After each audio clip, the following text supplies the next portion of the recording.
સૌથી મહત્વના સમાચાર અમદાવાદથી મળી રહ્યા છે, જ્યાં શેલા વિસ્તારમાં રહેણાંક એકમમાં આગ લાગી છે।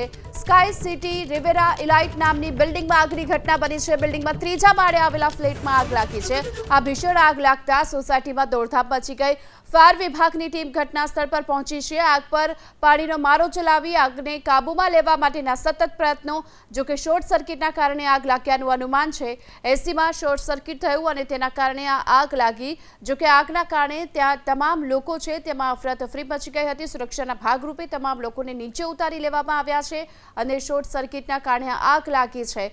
વધુ વિગતો મેળવીએ। સંવાદદાતા રાજલ બારોટ અત્યારે આપણી સાથે જોડાઈ ચૂક્યા છે।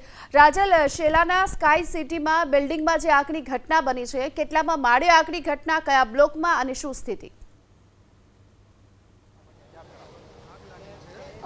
ગીતા, આ જે શેલા વિસ્તારમાં જે સ્કાય સિટી આવેલું છે ત્યાં આગળ આ રિવેરા ઇલાઇટ જે સ્કીમ આવેલી છે ત્યાં ત્રીજા માળે આગ લાગી હતી। જોકે આ આગ એટલી ભીષણ હતી કે જે આગનું જે વિકરાળ સ્વરૂપ હતું કે જે ચોથા માળે એટલે કે આ ફ્લેટના ત્રીજા અને ચોથા માળે આ આગ પહોંચી હતી। જોકે અહીં આગળ સદનસીબે કોઈ જાનહાનિ નથી થઈ, પરંતુ લોકોનું માનવું છે કે શોર્ટ સર્કિટના કારણે આગ લાગી હોવાનું જે કારણ છે તે સામે અહીંયા આગળ આવી રહ્યું છે।